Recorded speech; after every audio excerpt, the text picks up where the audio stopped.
இனி பாகவதம் படித்தோம். அந்த பாகவதத்தில் ஒவ்வொரு ஸ்லோகமும் ரத்தனங்கள் தான் எல்லாமே. அது எவ்வளோ பெரிய மனமாற்றத்தை உண்டாக்கக்கூடிய ஸ்லோகங்கள் ஒன்று ஒன்று யோசிச்சு பாருங்கள். இதெல்லாம் ருசித்து படிக்கிற மகாத்மாக்கள்லாம் தலையணை பக்கத்துலேயே வச்சுட்டு படுப்பாங்களாம்.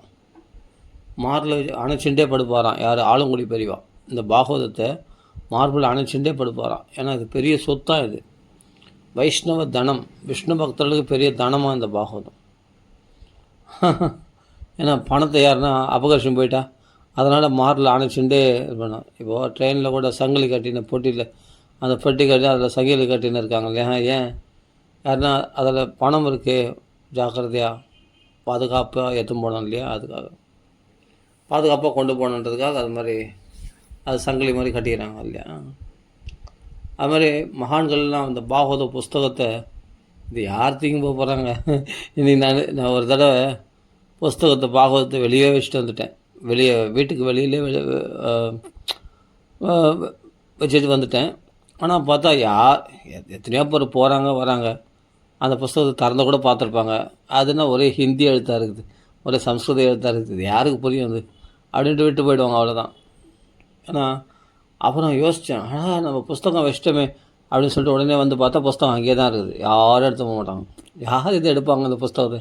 இதே ஒரு 2000 ரூபாய் நோட்டு கட்டாக வச்சுருந்தேன்னு சொன்னால், ஒரு 50,000 கட்டு வச்சுருந்தேன்னா அது யாருன்னா விட்டு வைப்பானா? அப்படி இப்படி பார்த்துட்டு எடுத்துன்னு ஒரே ஓட்டம் ஓடிடுவான். ஆனால் அதை விட விலை மதிக்க முடியாத இந்த பாகவத பொக்கிஷத்தை நீ வெளியிலே வச்சா கூட சட்டை பண்ணுறதுக்கு அங்கே தான் போகிறாங்க, நடமாடுற ஜனங்க நடமாடின்னு தான் இருக்குது. ஆனால் சட்டை பண்ணுறதுக்கு ஆள் இல்லை. இதே ஒரே ஒரு 500 நோட்டு, 500 நோட்டு இல்லை 2000 நோட்டு, ஒரு 500 நோட்டு அங்கே பளிச்சுன்னு இருக்கட்டுமே, அவள் தான் அங்கே இங்கே சுற்றி முற்றி பார்த்து டக்குன்னு எடுத்து பாக்கெட்டில் போட்டு போயினே இருப்பான். அப்போது ஜடமான ஒரு விஷயத்துக்கு, பணத்துக்கு அது உயிர் இருக்காதுன்னா அதுக்கு அவ்வளோ மரியாதை இருக்குது.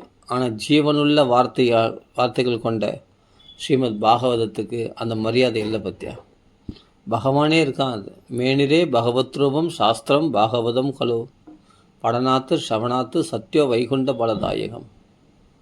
இது பகவானுடைய ஸ்வரூபமாக இது பாராயணம் பண்ணாலும் சரி, இது யாருன்னா படிக்கிறத நம்ம ஸ்ரவணம் பண்ணாலும் சரி, சத்யோ வைகுண்டம் உடனே வைகுண்ட பலன் கட்சிடும் அவங்களுக்கு. தாயபாகம் அதாவது நம்ம சொந்த உரிமையான சொத்தான் அந்த மோட்சமானது, வைகுண்டமானது நம்மளுக்கு கட்சிடுமா அப்படி சொல்கிறார். அப்படிப்பட்ட ஒரு பாகவதத்தை பெரிய பொக்கிஷத்தை, பெரிய புதையில் இதில் உள்ள ரகசியங்களை ஒருத்தன் தெரிஞ்சுக்கிட்டான்னா, ரெண்டாவது விஷயம் ஒன்று இருக்குதுன்னு நினைக்கும் போது தான் பயமே உண்டாகுது. பெரிய பயம் அதான் சொல்கிறேன். ரெண்டாவது விஷயம் எல்லாத்துலேயும் கிருஷ்ணன் மட்டும்தான் இருக்கான், ஆத்மா மட்டும்தான் இருக்குது அப்படின்னு பார்க்குறவனுக்கு பயம் எங்கேருந்து வராது. ரெண்டாவது விஷயம் ஒன்று இருக்குது அப்படின்னு நினைக்கும் போது தான் அப்போ தான் இவனுக்கு அந்த பயம் ஆரம்பிக்குது. மனைவி பார்த்தே பயப்படுறான் கணவன் இல்லையா?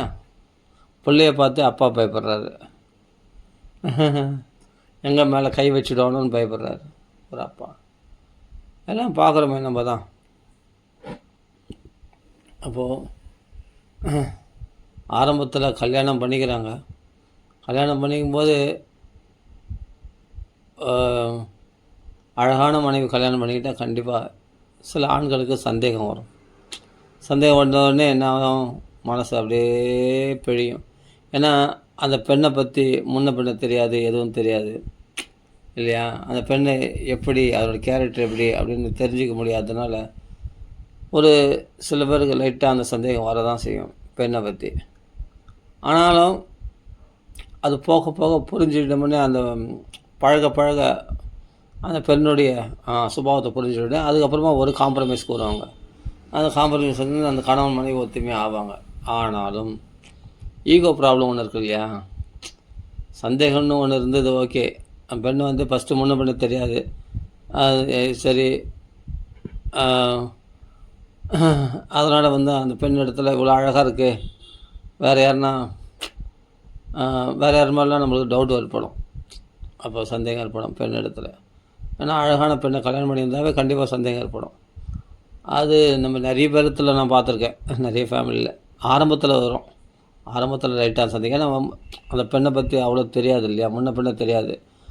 அப்படி பழக்கம் இல்லாததுனால அப்புறம் நல்லா பழகிட்ட பிறகு பார்த்தா ஓ சே அப்படிலாம் கிடையாது அப்படின்னு தெரிஞ்ச ஒரு அண்டர்ஸ்டாண்டிங் வரும். அண்டர்ஸ்டாண்டிங் வந்து அடுத்தது என்ன வரும்னா ஈகோ ப்ராப்ளம் வரும். நீ பெரிய ஆளா, நான் பெரிய ஆளா, கணவன் மனைக்குள்ளே. இது ஆஸ் யூஷுவலாக நடக்கிற விஷயந்தான். அப்போ அதுக்கு முன்னாடிலாம் வேறு ஒருத்தவங்க 3வது மனுஷங்களை பேசினா என்ன பேசினேன், ஏது பேசினேன் அப்படின்னு கேட்பான் ஆரம்பத்தில். அது பிறகு வந்து அது பழகிட்டு அப்புறமா என்னன்னா அதுவே பிரச்சனையாகும். அப்புறமா வந்து ஈகோ ப்ராப்ளம், நீ பெரிய ஆளா, நான் பெரிய ஆளா. ஏன்னா நம்ம ஒரு பாட்டு கூட இருக்குது, தன்னை போல பிறரை என்னும் தன்மை வேண்டுமே, அந்த தன்மை வர உள்ளத்திலே கருணை வேண்டுமே, பொன்னை போல மனம் படைத்தால் செல்வம் வேறில்லை அப்படின்னு ஒரு பாட்டு இருக்குது.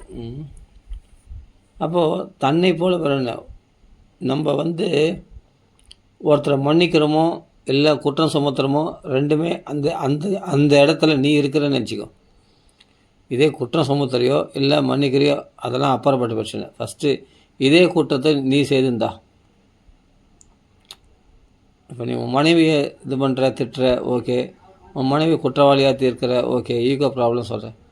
அப்போது நீ என்ன எதிர்பார்க்குற உன் மனைவிடத்தில், பணிஞ்சு போகணும், சரி சபாஷ், அது நீ செய் ஃபஸ்ட்டு.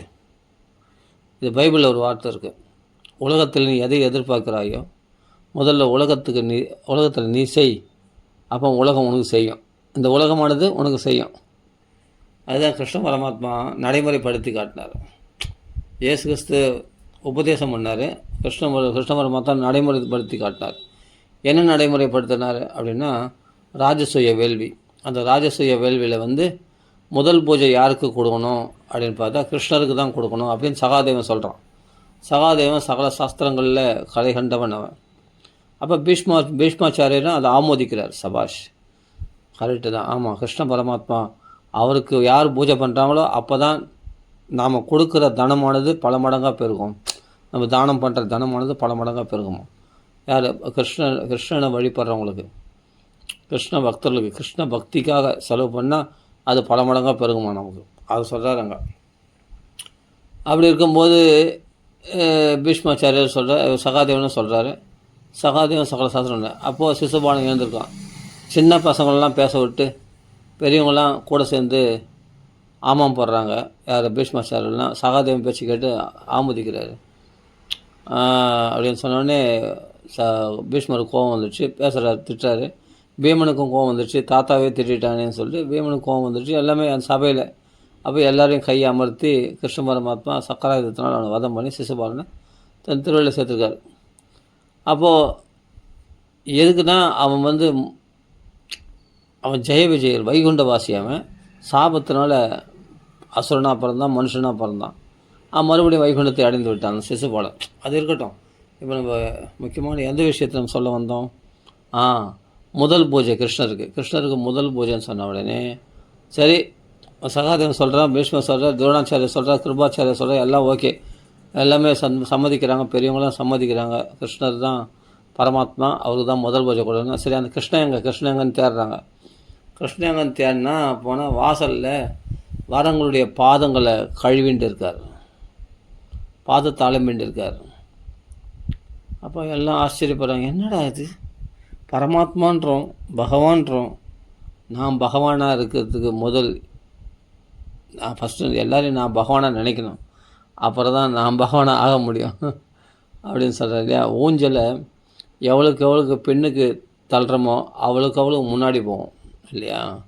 எவ்வளோக்கு ஒருத்தன் வினயத்தோடு இருக்கானோ அவ்வளோக்கு வாழ்க்கையில் அவன் மேன்மையாக வருவான் அப்படின்னு காட்டுறது இல்லையா. அதான் கிருஷ்ண பரமாத்மா தான் வாழ்க்கையில் காட்டுறார். உலகத்தில் நீ மரியாதை எதிர்பார்க்கல, நீ எல்லாருக்கும் மரியாதை செலுத்து. அமானிதா மானதேன்னு எந்த வித மரியாதையும் எதிர்பார்க்கக்கூடாதான். அமானிதா மானதேன்னு. ஆனால் நீ எல்லா விதமான மரியாதையும் செய்யணுமா உலகத்தில். சைதன்ய மகாபிரபு சொல்கிறாரு. இதெல்லாம் எப்படி பாருங்கள், மகான்கள்லாம் எப்படி சொல்லி கொடுத்துட்டு போயிருக்காங்க பாருங்கள். நினைக்கும் போதே பூரிப்பாக இருக்குது. பெரிய விஷயத்தை சிம்பிளாக ஒரே ஒரு வார்த்தை பாருங்கள், அமானிதா மானதேன்னு, அமானிதா மானதேன்னு. நீ எதையும் எதிர்பார்க்காத, எந்த அமானிதா எந்த ஒரு மரியாதையும் எதிர்பார்க்காத, ஆனால் மானிதை என்ன, நீ எல்லாருக்கும் மரியாதை செய். எவ்வளோ சிம்பிளாக சொல்லிட்டாங்க பாரு. அதான் பகவான் கிருஷ்ணாவதாரத்தில் கடைபிடிச்சார். அப்புறமா உபதேசம் பண்ணுறார். அப்போது எல்லாருடைய பாதங்களை அழுப்புறது சாதாரண விஷயம் கிடையாது. அப்படி மனசு ஒப்பாது. துரியோதனெலாம் வந்து ராஜசூய வேள்வியில் சும்மா வேஷத்துக்காக அண்ணன் தம்பி கூட, இப்போ ராஜசூய வேள்வினா தர்மபுத்திரர் ராஜசூய பட்டாபிஷேகம் பண்ணுறாங்க. அதனால் துரியோதனெலாம் கூட மாட வந்து ஒரு வேலை செய்கிறான். அவன் பரிசு பொருட்கள்லாம் வர ராஜாக்கள் சிற்றரசுகள்லாம் வந்து பரிசு பொருட்கள் கொண்டு வராங்க. அதெல்லாம் வாங்கி வைக்கிறான். கர்ணன் வந்து தானம் பண்ணுறது, அவன் நிறைய தான தர்மங்கள் பண்ணுறான். எல்லாருக்கும் வஸ்திரங்கள் தானம் பண்ணுறான், நகைகளை தானம் பண்ணுறான், பணம் பொருள்லாம் தானம் பண்ணுறான். அந்த வேலையில் நியமிச்சிட்டார் தர்மபுத்திரர். அப்போ கொஞ்சம் ஒத்துமையாக இருக்காங்க. அப்போது ஆனால் துரியோதனுக்கு உள்ளுக்குள்ளே போகாமல் இருக்குது. ஆளுக்கு ஒரு வேலை எடுத்து செய்கிறாங்க அந்த ராஜசூய வேள்வியில். இதெல்லாம் சபா பருவத்தில் வருது மகாபாரதத்தில். அப்படி செய்யும்போது கடைசியில் என்ன ஆகுது, கிருஷ்ண பரமாத்மா அர்ஜுனன் என்ன பண்ணுறான், எல்லா பிராமணர்கள் எல்லாரையும் வரவேற்கிறான். போய் எல்லோரையும் வாங்க வாங்க வாங்க உட்காருங்க, வாங்க உள்ளே போங்க சாப்பிடுங்க அப்படின்னு சொல்கிறதுல அர்ஜுனன் வேலை. ஆனால் கிருஷ்ண பரமாத்மா என்ன சொல்ல, வரவங்களுடைய பாதங்களை அனுப்புகிறான் பகவான். இதுதான் வினயம்ன்றது. ஆனால் இதை நம்ம கற்றுக்க முடியுமா? அது மாதிரி அவ்வளோ தாழ்ந்து நம்ம போயிடுவோமா? இன்னொருத்தன் காலை போய் நான் தொடுறதா, இன்னொருத்த காலை நான் விழுந்து வணங்குறதான்? நோ நோ நோ நோ, நான் எப்படியாப்பட்ட ஆளு, என் ஸ்டேட்டஸ் என்ன, என் இமேஜ் என்ன அப்படின்னு சொல்லுவேன் இல்லையா பகவான். அப்போது யார் நான் எல்லாரையும் வணங்குறதுனால தான் எல்லாராலையும் நான் வணங்கப்படுகிறேன் அப்படின்னு கிருஷ்ண பரமாத்மா காண்பிச்சார் இல்லையா. எல்லாரையும் நான் வணங்குறதுனால எல்லாராலும் வணங்கப்படுகிறேன், அவ்வளோதான், சிம்பிள் விஷயம்.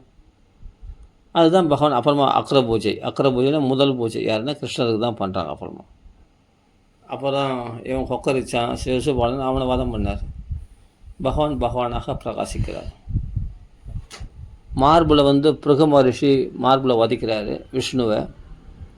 வதித்த உடனே உங்களுக்கு பாதம் வலிக்கிறதோ, என் கடினமான மார்பு, என்னுடைய இரும்பு போன்ற என்னுடைய கடினமான மார்பில் உங்கள் பாதம் பட்டு, மிருதுவான உங்கள் பாதம் பட்டு, ஆஹா பூ போன்ற உங்கள் பாதம் பட்டு நொந்து போயிடுமே, பாதம் வலிக்கிறதா என் மார்பில் வதிச்சது பார்த்து அப்படின்னு சொல்லி அந்த பாதத்தை அவர் என்ன பண்ணுறார், வருடி விடுறார். அந்த பாத சேவை செய்கிறார். யார்? பிருகு மகர்ஷி பாசம். உடனே அப்படியே வெக்கமாயிட்டார் பிருகு மகர்ஷி, தலை குனிஞ்சு போயிட்டார். நம்ம வணங்கக்கூடிய தெய்வம் இந்த தெய்வம்தான், இந்த நாராயணன் தான், கிருஷ்ணன் தான் அப்படின்னு புரிஞ்சுட்டாராம். யாரே? பிருகு மகர்ஷி. மும்மூர்த்திகளில் பரீட்சை. அதாவது சிவனிடத்தில் போனார். சிவனிடத்தில் வந்து நீ சுடுகாட்டில் வாசம் பண்ணுறோம், உனக்கு நான் நமஸ்காரம் பண்ண மாட்டேன். அவர் ஆசை கிட்ட வர்றார் சிவபெருமான், நான் ஒன்று சட்டை பண்ண மாட்டேன், நீ சுடுகாட்டில் வாசம் பண்ணுறேன் அப்படின்னு திரஸ்காரமாக பேசியிருக்காரு. உடனே சூளத்தை தூக்கிட்டார். அவர் குத்தத்துக்கு கோபம் வந்துடுச்சு அவருக்கு. அதே மாதிரி பிரம்மதேவர் வந்தார், பிரம்மலோகத்துக்கு போனார். அங்கே வந்து அது மாதிரி ஒரு கர்வமாக வந்தார் பிருகு மகர்ஷி. இது மும்மூர்த்திகளில் யார் சாத்வீகமானவங்க அப்படின்னு பரீட்சை பண்ணதே போனாங்க. அவரும் பார்த்தா கோபம் வந்துடுச்சு. யாருக்கு? பிரம்மதேவருக்கும் கோபம் உண்டாயிடுச்சு. அதே மாதிரி விஷ்ணு இடத்துல பார்த்தா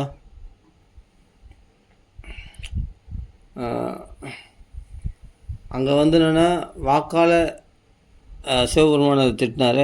உடனே கோபம் வந்துடுச்சு, சூளத்தை தூக்கிட்டார். உடனே பார்வதி சமாதானப்படுத்திட்டா. பிறகு வந்து இங்கே பாராமுகமாக அப்பா ஸ்தானத்தில் இருக்கார்ல பிரம்மதேவர், அவரை முகத்தை திருப்பினார், பேசலை. அதில் அவருக்கு கோபம் வந்துடுச்சு, தனக்கு மரியாதை கொடுக்கலன்னு சொல்லிட்டு பிரம்மதேவருக்கு. சரி, அங்கேருந்து கிளம்பி வைகுண்டத்துக்கு போனால் வைகுண்டத்தில் லக்ஷ்மி பாத சேவை செய்ய பகவான் படுத்து கொண்டு இருக்கிறார். உடனே பிருகு மகர்ஷி நேராக வந்து மார்பில் வதிச்சார். என்ன படுக்க வேண்டியிருக்கு, நான் வந்திருக்கேன், எழுந்துக்க மாட்டேன், எழுந்துக்க படுத்துட்டு இருக்கேன் அப்படின்னு சொல்லிட்டு மார்பில் வதிச்சிட்டார். நீங்கள் வந்ததை நான் கவனிக்கலையே சுவாமி, உங்கள் பாதம் வலிக்கிறதோ அப்படின்னு சொல்லிட்டு போன்ற உங்கள் பாதம் வலிக்கிறதோ அப்படின்னு சொல்லிட்டு மகாவிஷ்ணு வருடி வர்றார். எதுக்கு சொல்கிறேன்னா, இதெல்லாம் பகவானுடைய குணங்கள். இதெல்லாம் அதை பார்த்தா தான் நம்மளுக்கு தெரியும். இப்படி தான் என்ன வாழணுன்றது நம்மளுக்கு உபதேசமாக சொல்ல மாட்டாங்க, வாழ்க்கையில் நடந்து காமிக்கிறாங்க. பகவான் நம்மளுக்கு நடந்து காமிக்கிறான். நம்ம சாஸ்திரங்கள் இது போல் நிறைய விஷயம் சொல்லியிருக்கு நம்மளுக்கு பாகவதத்தில். அப்போ பிருகு மகர்ஷியினுடைய பரீட்சைக்கு அவர் ஆளானார். ஒரு பக்தன் பகவானை பரிசோதிக்கிறார். பிருகு மகர்ஷி சிறந்த வைஷ்ணவர் தான். பக்தன் பகவானை பரிசோதிக்கிறார். எல்லாம் என்ன சொல்லுவாங்க, பகவான் தான் பக்தனை பரிசோதிக்கிறாங்க. கிடையாது, நீங்கள் தான் அவங்கள சோதிக்கிறீங்க. நீங்கள் எதுக்கு கட்டுப்படுறீங்க? பகவானுடைய வார்த்தைக்கு எதுக்கு கட்டுப்படுறீங்க? பகவானுக்கு அடங்கி எதில் போகிறீங்க? நமக்கு அடங்கி போனது தான் எல்லார்களையும் எதிர்பார்க்குறோம். ஆனால் நாம் யாரும் அடங்கி போகிறதுக்கு தயாராக இல்லைல்ல. அப்போ எப்படி நம்ம பகவானை தரிசனம் பண்ண முடியும்? அதெல்லாம் பாகவதத்தில் சொல்லியிருக்கு. மனமாற்றம் தான் முக்கியமே தவிர நிறைய மந்திரங்களை ஜெபிக்கிறதுனால ஒரு பிரயோஜனம் இல்லை. மனமாற்றம் ஏற்பட்டுச்சுன்னா தான் நீ சொல்கிற ஒரு மந்திரத்துக்கு கூட உடனே பலன் கிடைக்கும். அதுதான் நம்ம புரிஞ்சுக்கணும். 1000 மந்திரம் சொல்கிற 2 மந்திரம் சொன்னால் கூட உடனே கைமால பலன் கிடைக்கும். ஏன்னா உன் மனமாற்றம் ஏற்பட்டது. தூய மனசில் எந்த சங்கல்பம் போட்டாலும் உடனே பழிக்கும் இல்லையா? அதுதான். அதனால் இது பகவான் கிருஷ்ண பரமாத்மா இது மாதிரி தன் லீலைகள் மூலமாக உலகத்துக்கு நல்ல உபதேசம் செய்திருக்கிறார். இன்றைக்கி டிசம்பர் 31 கடைசி நாள். சரி, எல்லாருக்கும் அட்வான்ஸ் ஹாப்பி நியூ இயர். இனிய புத்தாண்டு வாழ்த்துக்கள் 2025. இனிய புத்தாண்டு வாழ்த்துக்கள் எல்லாருக்கும். ரொம்ப சந்தோஷம். இந்த புத்தாண்டில் வந்து எல்லாரும் பாகவதம் படிக்கணும், நிறைய பாகவதம் கேட்கணும், பகவான் ராமநாமத்தை நிறைய சொல்லணும், மனசில் குதூகலமாக சந்தோஷமாக ஆனந்தமாக இருக்கணும். அதாவது ஒரு விஷயம் பாகவதத்தில் வருது, கிருஷ்ண பக்தர்கள் எப்படி இருப்பாங்க அப்படின்னு. வெளியில் வந்து என்னென்னா நெருப்பு கொதிக்குது. அப்படியே நெருப்பு கொதிக்குதுன்னா என்னது, சூரியன் காயுது. அப்படி சூரியன் காயுது. எல்லாம் தவிச்சு போகிறாங்க. அப்படியே தண்ணீர் தாகம் தவிச்சு போகிறாங்க. உடம்புல அப்படியே வேர்வையாக சொட்டுறது. அப்போது வெயிலேருந்து எப்படியாவது வீட்டுக்கு போய் சேருமோன்ட்டு நடந்து வரோம். அப்போது உடம்புலாம் கொதிக்குது இல்லையா, இந்த வெயில் தாபத்தில் வாட்டப்படுறாங்க இல்லையா மக்கள். ஆனால் ஒரு யானை என்ன பண்ணிச்சு, ஒரு கங்கை, அந்த கங்கா தீர்த்தம் ஒரு பெரிய குளம் மாதிரி தேங்கியிருக்கு. அது ஆறாக ஓடிட்டு இருக்குது. அது குளம் அதில் போய் ஜில்லுன்னு போய் அதில் அழகாக ஸ்நானம் பண்ணுறது. ஆனால் கரை ஏறிச்சுன்னா வெயில் தாபம், எல்லோரும் மக்கள்லாம் பாதிக்கப்படுறாங்க. ஆனால் கங்கையில் குளிக்கிற அந்த யானையானது ஜில்லுன்னு எப்படி ஆனந்தமாக இருக்குதோ அது மாதிரி இந்த சம்சார தாபங்களால் எரிக்கப்படுகின்ற மக்களுக்கு நடுவில் இந்த கிருஷ்ண பக்தர்கள் மூலம் ஜில்லு ஜில்லு ஜில்லு ஜில்லுன்னு இருக்கிறாங்களாம். கிருஷ்ண பக்தியை தலை சென்று கிருஷ்ண கதைகளை பேசிட்டு ஆனந்தமாக இருக்கிறாங்களாம். அது எப்படி, அது கிருஷ்ண பக்தர்களுக்கே ஒரு சொத்து. அது நமோ அகிஞ்சன வித்தாய நிவத்த குணவிருத்தையே ஆத்மா ராமாய சாந்தாய கைவல்ய பதையே நமக. அப்படிப்பட்ட அகிஞ்சனர்களுக்கு, எந்த ஆசையும் இல்லாதவர்களுக்கு பகவானே சொத்தாக அமைவானாம். அதுதான் நம்ம ஏற்கனவே சொல்லியிருக்கோம். பாகவதத்திலே சொல்லப்படுகிறது, உலகம் உன்னை வெறுத்தால் பகவானுக்கு உன்னை ரொம்ப பிடிக்கும். இது வித்தியாசமாக இருக்குது. உலகத்தில் பார்த்தா அவனை பார்த்தா பிடிக்கல. அவனுடைய மனைவி கூட அவனை பார்த்தா பிடிக்காது. அவன் சிடுன்னு வருவான், ரொம்ப கோவப்படுவான். அதே சமயத்தில் அம்மா அப்பா பிடிக்காது. அந்த ஊரில் யாருக்களையும் நல்லா பேச மாட்டான். எல்லாத்துலேயும் பகை. மனைவி சொல்லு புல்லுன்னு விழுறா, புள்ள வந்து அடிப்பான் உதைப்பான்னு வரான். அதே சமயத்தில் உறவினர் ஒற்றார் யாரும் பார்த்தா அனுகூலமாக இல்லை. ஏன்னா இவனை பார்த்தா பிடிக்காது, யாருக்குமே இவனை பார்த்தா பிடிக்காது. இவன் அந்தளவுக்கு வெறுப்பாக நடந்துப்பான். அப்படின்னும்போது இவனுக்கு என்ன எப்படி இருக்கும்? அப்போ அவன் அன்பை தேடுவான் இல்லையா, அந்த அன்பு எங்கே கிடைக்குன்னு அவன் தேடுவான். ஏன்னா எல்லோரும் வெறுக்கிறாங்க, எல்லோரும் தன்னை ஒதுக்கிட்டாங்கன்னா தனக்கு என்ன கதி அப்படின்ட்டு பகவான்களை பிரார்த்தனை பண்ணுவான். உடனே பகவான் அந்த அன்பு என் களை தாண்டா பூர்ணமாக கிடைக்கும், மற்றத்தெல்லாம் அறகுறையாக தான் கிடைக்கும் அப்படின்னு சொல்லிட்டு பகவான் என்ன பண்ணுவான், அவனுக்கு அருமையான பக்தி கொடுத்துருவான் பகவான். அப்போ உலகத்தால் வெறுக்கப்படுறவன், ஏன்னா அவன் பண்ண தப்பு அவனுக்கே தெரியும் தப்புன்னு, ஆனால் அவன் சுபாவத்தை மாற்றிக்க முடியல. கோபம் வரதான் செய்யுது, அது கோபத்தை கண்ட்ரோல் பண்ண முடியல. சுபாவம் துஷ்டஜ அப்படின்னு சொல்கிறான் இல்லையா, காளியன் என்ன சொல்கிறான், பாம்புக்கு கோபன்றது சுபாவம், அது எப்படி துஷ்டஜ, அது எப்படி தொடக்க முடியும், தொடக்கிறது ரொம்ப கஷ்டமாச்சு. ஏன்னா நீ படைக்கும்போதே பாம்புகளுக்கு கோபத்தோடு படைச்சிட்டேன், அப்போ நான் எப்படி சுபாவத்தை விட முடியும்? அது மாதிரி பகவானுடைய படைப்பில் சுபாவம் எல்லாருக்கும் வரதான் செய்யும். ஆனால் அது மக்கள் மன்னிக்க மாட்டாங்களே. மக்களுக்கு உன்னை பார்த்தா பிடிக்காது, நீ கோபமாக பேச. அதாவது வாச்சா மதுரையா போகும். நம்ம எவ்வளோ குற்றவாளிகளாக இருந்தாலும் வார்த்தை மதுரமாக இருந்ததுன்னா உன்னுடைய குற்றங்கள்லாம் மறைக்கப்படும். ஆமாம். ஆனால் நீ என்ன தான் நல்லவனாக இருந்தாலும் வார்த்தைகள் கடினமாக இருந்தால் உன்னுடைய நற்குணங்கள்லாம் எரேஸ் பண்ணிவிடும். புரிஞ்சுக்கணும் இல்லையா? அதனால் நாம் நல்லவனாகவே இருப்போமே. என்ன குறைஞ்சி போயிட போகுது. அதனால் எல்லா இடத்துலையும் அன்பாக பழகணும்.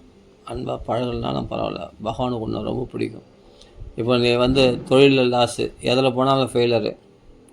நான் அதை செய்யலாம் இதை செய்யலாம், அந்த ப்ராஜெக்ட் பண்ணலாம் இந்த ப்ராஜெக்ட் பண்ணலாம் அப்படின்னு சொல்லுவாங்க. கட்சியில் அதை ஃபெயிலியர் ஆகிடுவாங்க. ஃபெயிலியர் ஆகும்போதே பகவான் என்ன பண்ணுறான், கருணை காட்டுறான்னு தெரிஞ்சுக்கோ. வேறு ஒன்றும் இல்லை. உலகத்தில் நீ எதில் தோல்வி அடையிறோ அப்போ என்ன, உலகம் உனக்கு அனுகூலமாக இல்லை அப்படின்னா பரவாயில்ல, பகவான் கிட்ட நெருங்கியிருக்கான்னு அர்த்தம்.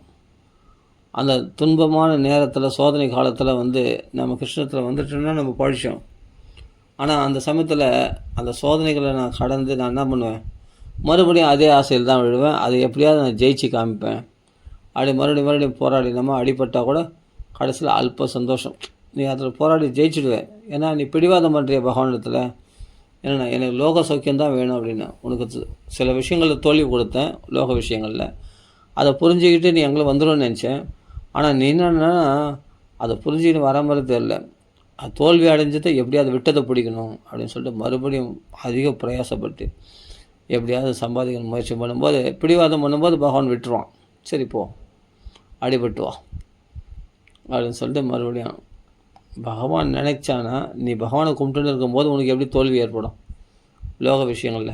சொல்லி பார்க்கலாம். தொழிலையோ வேறு ப்ராஜெக்ட் ஏதோ ஒரு வேலையிலையோ எப்படி தோல்வி ஏற்படாது. பகவான் நினச்சானா அடுத்த க்ஷணத்தில், இப்போ குசேலனை குபேரன் ஆக்கி இல்லையா, ஒரு க்ஷணத்தில் பகவான் நினச்சானா உன் லைஃப்பையே மாற்ற முடியும் ஒரு க்ஷணத்தில். ஆனால் அந்த கஷ்ட காலத்தில் என்னென்னா உறவினர்கள்லாம் உன்னை கைவிட்டாங்க பார். உறவினர் யாரும் உன்னை கிண்டல் பண்ணுறாங்க பார். உன்னுடைய தோல்வியில் அவங்க கிண்டல் பரிகாசம் பண்ணுறாங்க, சந்தோஷப்படலை, சரி துக்கப்படலை. அப்படின்னும் போது நீ யார் என்னன்னு உலகத்தார் நீ புரிஞ்சிக்கலாம். கஷ்ட காலத்தில் தான் உலகத்தை நல்லா புரிஞ்சிக்க முடியும். யார் நமக்கு எப்படி பழகிறான்னு நம்ம தெரிஞ்சிக்க முடியும். அதுக்கு தான் பகவான் அந்த பாடத்தை கொடுக்குறான். நம்ம கஷ்டம் வரும்போது இது பகவானுடைய அனுகிரகம்னு தெரிஞ்சிக்காமல், எல்லாமே நம்மளுக்கு அனுகூலமாக இருந்தால் தான் அனுகிரகம், பிரதிகூலமாக இருந்தால் அது அனுகிரகம் இல்லை. கிருஷ்ணனுக்கு அனுகிரகம் பண்ணல அப்படின்னு நம்ம நினைக்கிறோம். தப்பு. உன்னுடைய பாபத்தை போக்குறான். நீ கவலைப்படும் போது உன் பாபத்தை போயிடுது. அப்புறம் தான் பகவான் அனுகிரகம் பூர்ணமாக கிடைக்குது. நல்லா புரிஞ்சுக்கணும். அப்போது பிரதிகூலமாக நடந்தால் கூட அது பகவானுடைய அனுகிரகமாக நினைக்க தெரிஞ்சுக்கிட்டால் அவன் தான் புத்திசாலியாக. இதுக்கு ஒரு இன்சிடெண்ட்டு நான் பாகவதத்திலே இருக்குது எல்லாமே. நாரதர் என்னென்னா தன்னுடைய அம்மா இறந்துட்டான். அவர் அம்மா புள்ள அவ்வளோதான், வேறு எந்த சொந்த பந்தமும் கிடையாது நாரதருக்கு. நாரதர் முன் ஜென்மத்தில் ஒரு வேலைக்காரி, வீட்டு வேலை செய்யக்கூடிய ஒரு வேலைக்காரருடைய பிள்ளையாக பிறந்திருக்கார். பின்னாடி அடுத்த ஜென்மத்தில் தான் நாரதராக வரார், பிரம்மதேவர் புத்திரராக அப்புறமா பிறகுறார். அதுக்கு முன்னாடி அது முன் ஜென்மத்தில் அவர் ஒரு வேலைக்காரருடைய பிள்ளையாக பிறகுறார். பிள்ளையாக பிறந்தபோது மகான்களுக்கு சேவை செய்கிறார். மகான்களுக்கு பாகவதம் சொல்கிறாங்க, அதெல்லாம் கேட்குறாரு, எல்லாம் பண்ணுறார். அப்போ அந்த மகான்கள்லாம் அவங்க இருக்கிற ஆசிரமத்தை விட்டு போயிட்டாங்க. அப்போ இவன் 10 வீட்டில் 10 பாத்திரம் ஜெயிச்சு தான் இவன் பிஞ்சு வயிற்றுக்கு கொஞ்சம் கஞ்சி வச்சு கொடுப்பாள். யாருக்கு? அந்த நாரதருக்கு, அந்த அம்மா. அப்போ அவன் என்ன பண்ணுறான், மகான்களுக்கு சேவை செய்ய அனுப்பிச்சு ஏதோ ஒரு புண்ணியத்தை சேர்த்துக்கிட்டேன் என் குழந்தை அப்படின்ட்டு எல்லாம் செய்வான். அதெல்லாம் அப்புண்ணியமான காலம் அப்போலாம். அப்படிலாம் செய்யும்போது அப்புறமா அந்த மகான்களுக்கு சேவை செய்ததனுடைய பக்குவம் என்ன ஆச்சுன்னா, மகான்கள் வாக்கில் பாகவதம் கேட்டதுனால அது அந்த குழந்தைக்கு பக்குவம் உண்டாயிடுச்சு. யாருக்கு? 5 வயசு பையன் நாரதராக இருக்கும்போது, முன்ஜென்மத்தில் ஒரு வேலைக்காரனுடைய பையனாக இருக்கும்போது பக்குவம் உண்டாச்சு. என்னென்னா பக்தி தத் அன்பகம் கிருஷ்ண கதா பிரகாயதாம் அனுகிரகேன அசுணவ மனோகரா தாசத்தையா மே அனுபதம் விஷன்பத பிரிய ஸ்ரவஸ் அங்க மமா அபவத் ருச்சிஹி. அதாவது பகவானுடைய கிருஷ்ண கதையில் ருச்சி ஏற்படுத்த அனுபவம் ஒவ்வொரு நாளும் அனுகிரகேன, மகானுடைய அனுகிரகம் இருந்தால் தான் நீ கிருஷ்ண கதை கேட்க முடியுமா. அந்த கிருஷ்ண கதையை கேட்டு அனுபதம் ஒரு பதம் கூட விடாமல் அப்படி ஜாக்கிரதையாக கேட்டாராம். அதனால் பக்தியில் ருச்சி ஏற்பட்டது, கிருஷ்ண பக்தியில் யார் நாரதருக்கு. அதுக்கு பிறகு என்ன ஆச்சு, மகான்கள்லாம் சாதுர்மாசிய சங்கல்பம்னு சொல்லுவோம் இல்லையா, சன்னியாசிகள்லாம் தங்குறாங்க. அந்த 4 மாதமும் இந்த ஒரே பையனை தயார்படுத்துறதுக்காக பாகவதம் சொன்னாங்க. பாகவதம் கேட்டான், பக்குவமாயிட்டான். அந்த மகான்கள் வந்த வேலை முடிஞ்சிச்சு, அவங்க பாட்டு கிளம்பி போயிட்டாங்க. வேறு யார் யார் பாக்கியவான்கள்லாம் இருக்கிறாங்களோ அந்த பாக்கியவான்களுக்கு அனுகிரகம் பண்ணுறதுக்கு அவங்க போயிட்டாங்க. சும்மா பேருக்கு சாதுர்மாசிய சங்கல்பம் பண்ணிட்டு வந்திருக்கேன், 4 மாதம் ஒரு கிராமத்தில் தங்கணும், ஏன்னா மழை காலம் வருது, வெளியே சஞ்சரிக்க முடியாது சன்னியாசிகள்னு சொல்லிட்டு 4 மாதம் தங்க, அதான் சாதுர்மாசிய சங்கல்பம் அப்படின்னு சொல்லுவாங்க. அந்த 4 மாதம் அங்கே தங்கிடுவாங்க. கடைசியில் என்னென்னா கிளம்பி போயிட்டாங்க. அப்போ நாரதர் பார்த்த உடனே நம்மளுக்கு இருக்கிறது ஒரே ஒரு யாருன்னா தாய் தான். அப்போது ஒரு நாள் பாம்பு தீண்டி அம்மா இறந்துட்டான். இறந்துட்ட உடனே ஐயோ நான் அனாதையாக போயிட்டேனே, எனக்கு யாருமே இல்லையே, இருந்த ஒரே ஒரு துணை அம்மா தான் பிஞ்சு வைத்து கஞ்சி வச்சு போடுவா, ஏதோ சாப்பிட்டு இருந்தேன். இப்போ அம்மாவும் இல்லை, நான் அனாதையாக போயிட்டேனே, எனக்கு யார் சாப்பாடு போடும் அப்படின்னு அழ வேண்டி இருக்க 5 வயசு பையனுக்கு அப்படி தானே அழுத்தணும், அம்மா போயிட்டேம்மான்னு கதறணும். ஆனால் அவர் என்ன சொல்கிறாருன்னா, ததா மீசஸ்ய பக்தானாம் சம அபிப்சத அனுக்கிரகம் மன்யமான பிராதிஷ்டம் திசமுத்தராம் அவ்வளோதான். ததா ஈசஸ்ய பக்தானாம் சம் அபிப்சத, பக்தர்களுக்கு நல்லதே செய்யக்கூடிய பகவான் பெரிய அனுகிரகம் பண்ணியிருக்கான். இருந்த ஒரு சொந்தம், ஏன்னா அம்மா என்ன நினைக்கிறான்னா, இவனை நல்லா படிக்க வைக்கணும், படிக்க வச்சு பெரிய ஒரு நல்ல இடத்துல கல்யாணம் பண்ணி வைக்கணும், இவனை சேமமாக வாழ வைக்கணும் அப்படின்னு பௌதிகமான விஷயத்தில் முன்னேற்றம் அடைய வைக்கணும்னு பார்க்குறாரு யார், நாரதருடைய அம்மா. ஆனால் தன்னையே காப்பாற்றிக்க முடியாதவ தன் பிள்ளையை காப்பாற்ற நினச்சா பற்றியா. அதாவது ஒரு பாம்பு தேடி இறந்துட்டான். அப்போ எவ்வளையே காப்பாற்ற முடியாது. எல்லாமே நாம் கூட அப்படி தான் பெரிய பெரிய திட்டம்லாம் போடுறோம். ஏதோ இப்போ ஒரு 1000 வருஷம் வாழ போடுற மாதிரி நம்ம அப்படியே இருக்கிற மாதிரி நம்ம பெருசாக திட்டம்லாம் போடுறோம். நிறையமான கோட்டை கணக்கு அது இதுன்னு நிறைய போடுறோம். ஆனால் ஒரு க்ஷணத்தில் பகவான் தூக்கின்னு போயிடும். க்ஷணப்பங்குர் ஆயுஷ் ஒரு க்ஷணத்தில் போயிடும். இந்த உடம்புக்கு நன்றி இருக்காது, இந்த உடம்பு விட்டு நம்ம போயிடுவோம். ஆனால் இந்த உடம்பு கூட வராது. மனைவி குழந்தைகள் யாரும் கூட வர மாட்டாங்க. அதுதான் இங்கே நாரதர் சொல்கிறார், ததா ஈசஸ்ய பக்தானாம் சம் அபிப்சதா அனுகிரகம் மன்யமான பிராதிஷ்டம் உத்தரம். பகவான் பெரிய அனுகிரகம் பண்ணிட்டான். இருந்த ஒரு சொந்தமும் போயிடுச்சு, ஒரு தடங்களும் போயிடுச்சு. இனிமேல் நம்ம ஃப்ரீயாக பக்தி பண்ணலாம், ஆனந்தமாக பகவான் நாம சொல்லலாம், பாகவதம் படிக்கலாம், பாகவதை பற்றி மகான்கள் சொன்ன பாகவத்தை சிந்திக்கலாம். பல பேருக்கு இந்த பாகவத்தை எடுத்து சொல்லலாம், அதில் சல்லாபம் பண்ணலாம். இது அம்மா இருந்தால் விடுவாளா? இல்லை, வீட்டை விட்டு வெளியே போடாது, நான் உன்னை முகத்தை பார்த்துனே இருக்கணும், உனக்கு ரொம்ப பிடிக்கும், என் மகன் அல்லவா, உனக்கு கல்யாணம் பண்ணி பார்க்கணும், அதை பண்ணி பார்க்கணும், இப்படின்னு நல்ல ஒரு உத்தியோகத்தில் போகணும், நல்லா சம்பாதிக்கணும், அப்படி தானே அம்மா வளர்த்துருப்பா. ஆனால் பகவான் இவருடைய ருச்சி வேறு வாச்சு. இவர் மனசில் லோக விஷயத்தில் நல்லா படிக்கணும், நல்லா சம்பாதிக்கணும், நல்லா அழகான மனைவி கட்டிக்கணும் அப்படின்ற நோக்கம் கிடையாது. ஆனால் இது மாதிரி நினைக்கிறாளேன்னு சொல்லிட்டு, ஆனால் அம்மாவை மீற முடியல. 5 வயசு பையன் பகவானாக பார்த்தான். அம்மா காலகதி அடைஞ்சிட்டான், பாம்பு தீண்டி. எல்லாரையும் பாம்பு கடிதான் என்ன கிடையாது. காலம் தோன்றானா, தெய்வ சோதிதக, தெய்வத்தினால் அனுப்பப்பட்டு அந்த பாம்பு கடிச்சுதான் நாரதுடைய அம்மாவுக்கு. அப்புறம் உயிரை விட்டு பாட்டுக்கிறனால போய்ட்டோடனே கவலைப்படலை. திக்தேச காலம் வியத்பன்னாக, எந்த தேசம் எந்த காலம் ஒன்றுமே தெரியாது. 5 வயசு பையனுக்கு உலக அனுபவமே கிடையாது. அப்பாடுனா திசம் உத்தர திசைன்னா வடக்கு திசை நோக்கி கிளம்பி போயிட்டார். அப்பாடு ஏதோ பகவான் எந்த திசை போகிறதுனா கிருஷ்ணரிஷ்டம்னு சொல்லிட்டு போனோன்னே ஆள் தான் வடக்கு திக்கு நோக்கி கிளம்பிட்டார். கிளம்பினோடனே அனவரதம் நாமசிங்கத்தனம் நாமானி அனந்தசி யசோங்கிதானி யசுன்வந்தி காயந்தி கிரணந்தி சாதகம் நாமானி அனந்தசிய ஹதத்திரப படனே குஹ்யானி பத்ராணி கிருதானே ஸ்மரணே. எப்போ ஹிருதயத்தில் பகவானுடைய லீலைகளை ஸ்மரணம் செய்து கொண்டு வாக்கில் நாமத்தை நாராயண நாமத்தை உச்சரிச்சுட்டு அப்படி சஞ்சரிக்கிறார், திரிலோக சஞ்சாரியாக சஞ்சரிக்கிறார். அவருக்கு சந்தோஷத்துக்கு என்ன குறைச்சல்? அவர் தான் பிரம்மதேவர் புத்திரராக பிறக்கிறார். யார்? நாரதர். அது பிறகு என்ன பண்ணுறார்? தேவதத்தாம் விமாம் வீணம் ஸ்வரபர்ம விபூஷிதாம். அப்போது சப்தபிரம்ம வடிவமாகிய மகதி என்ற வீணையை மகாவிஷ்ணுவை கொடுக்கிறார். நாரதர் இதை வீணையை விட்டுண்டு பகவானுடைய நாமங்களை சங்கீர்த்தனம் பண்ணிட்டு பகவானுடைய கதைகளை சொல்லிட்டு அப்படி வீணையை விட்டுண்டு ஆனந்தமாக திரிலோகத்தில் சஞ்சாரம் பண்ணுறார். ஒன்றும் இல்லை, அவர் பிராமண தர்மம், சத்திரிய தர்மம், எந்த தர்மத்தையும் கடைப்பிடிக்கல. ஒன்றே ஒன்றுன்னா மகான்களுக்கு சேவை செய்தார். பாகவதம் படிக்கிறவங்களுக்கு சேவை செய்தார். அவர் சொல்கிற வார்த்தையை கேட்டார். அதனாலே அவர், அதாவது நாரதர் சொல்கிறார் வியாசரத்தில், நீ குழம்பின்னு இருக்கே, நான் எப்படி நான் ஒரு வேலைக்காரி பிள்ளையாக இருந்தேன்னா இப்போ நாரதனாக உனக்கே குருவாக, யார்? வியாசருக்கே குருவாக நாரதனாக அந்த உபதேசம் பண்ணுறார். அப்போ யோசிச்சு பாரு, மகான்களுடைய கிருபை இருக்குது, ரத்தனமாக பண்ணிவிடும் ஒன்று. அந்த 4 மாதம் மகான்கள் சொன்னாங்களே, இந்த ஒரு பையனை பிடிச்சி போட்டு அவனுக்கு பாகவதம் சொன்னாங்க இல்லையா, அது பழிக்காமல் இருக்குமா? பெரிய படம் கொடுத்துச்சு. அது மாதிரி தக்ஷனுக்கு தன் பிள்ளைகள் ஞானோபதேசம் செய்து மோட்சத்துக்கு அனுப்பிச்சார். யார்? தக்ஷனுடைய பிள்ளைகளை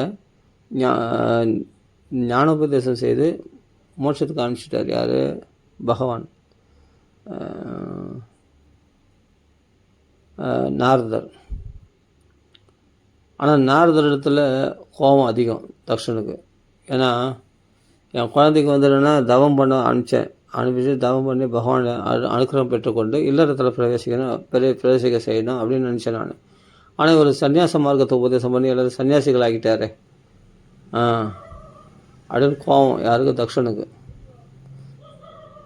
தன் பிள்ளைகளுடைய இப்போ சிருஷ்டியில் ஈடுபட மாட்டாங்க, குழந்தைகள் பற்ற மாட்டாங்க, அவங்க பிரம்மச்சாரியில் இருந்து கொண்டு பகவான் அடைய போகிறாங்க, நம்மளுக்கு பிரயோஜனம் இல்லையே அப்படின்னு நினச்சிட்டு அந்த சமயம் பார்த்து நாரதர் வந்தார் தக்ஷனை பார்க்கறதுக்கு.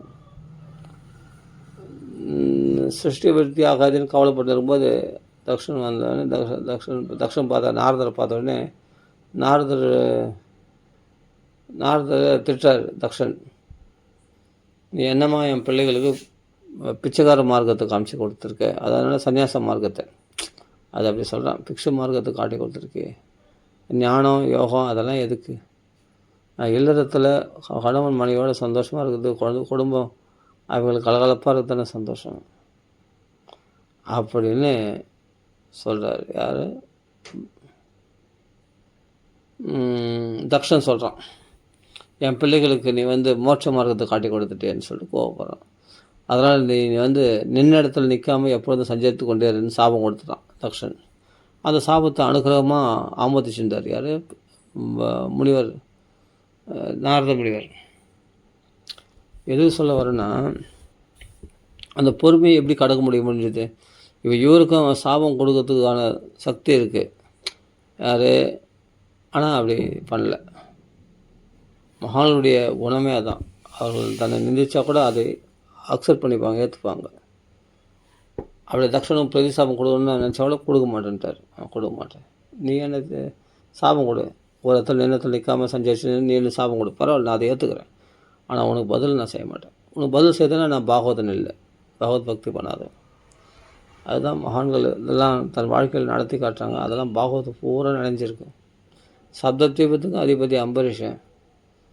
ஆனால் சப்தத்வீபமும் என்னுடைய இதெல்லாம் எல்லாம் கிருஷ்ணருடைய இதுன்னு சொல்லிட்டு பகவானுடைய சக்கராயுதம் கொடுத்து வச்சுருக்காராம். யார்? அம்பரீஷனுக்கு. அந்த சக்கரராஜனை எழுந்தருளை செய்த சிம்மாசனத்தில் தான் ஒரு சேவகனாக இருந்து அனவரதும் சபை மன கிருஷ்ண பதார விந்தையோர் வச்சாம்சி வைகுண்ட குணான வர்ணனே சுதிம் சகார அச்சுத சத்கோதோதையே முகுந்த லிங்காலய தர்ஷனே திருசோ. அதாவது பகவான் என்ன சொல்கிறது,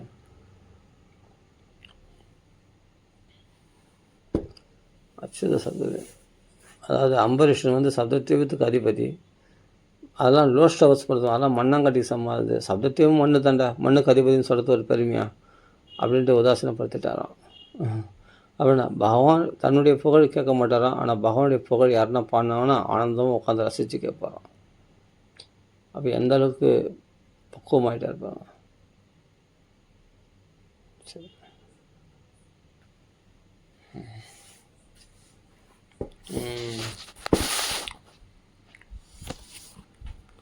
அதனால் அனவரதம் பாகவதம் படிக்கணும், அதை கதைகள்லாம் கேட்கணும், பகவானுடைய சங்கத்தில் இருக்கணும். அப்போ தான் டீசென்ட்டுன்னா என்னன்னு தெரியும், நாகரிகம்னா என்னன்னு தெரியும். மகான்களை பார்க்கும்போது தான். ரொம்ப பேச மாட்டாங்க, ஆனால் நம்ம மேலே அன்பாக இருப்பாங்க. ரொம்ப பேச மாட்டாங்க, ஆனால் நம்ம மேலே ரொம்ப அன்பாக இருப்பாங்க. ஒரு வார்த்தை பேசினாலும் அதில் அன்பு அப்படி அன்பு கனியும்.